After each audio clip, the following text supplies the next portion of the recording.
ఇప్పుడు నేను సూటిగా గౌరవ మాజీ ముఖ్యమంత్రి గారిని, పులివెందుల ఎమ్మెల్యే గారిని ప్రశ్నిస్తున్నా. 5 సంవత్సరాల్లో మీరు తీసుకొచ్చిన పెట్టుబడులు ఎన్ని గ్రౌండ్ అయినాయి?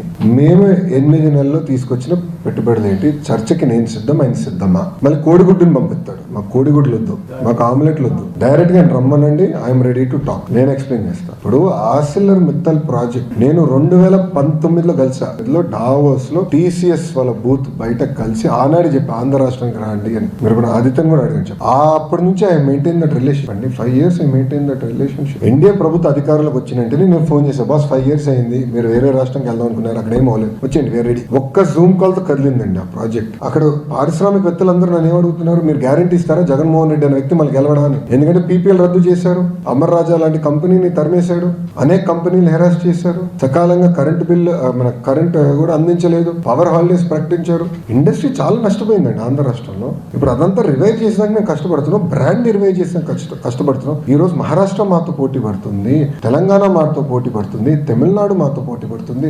ఆ కేరళ మంత్రి కూడా డావోస్ కి వచ్చి పెట్టుబడుల కోసం అంటే రాష్ట్రాన్ని ప్రమోట్ చేసినాక పోటీ పడుతున్నారు. వాళ్ళు ప్రమోట్ చేయకూడదా మేము రాష్ట్రాన్ని? It is a responsibility, we will promote. అని మీరు చూస్తారు కదా రాబోయే 12 నెలల్లో ఎలాంటి పెట్టుబడులు రాబోతున్నాయి, ఎక్కడ వస్తాయో మీరు చూస్తారు కదా. But I'm ready for the discussion, debate. 5 సంవత్సరాలు ఆయన తీసుకొచ్చాడు, 8 నెలలు మేము ఆయన తీసుకొచ్చిన 2x పెట్టుబడులు మేము తీసుకొచ్చాం.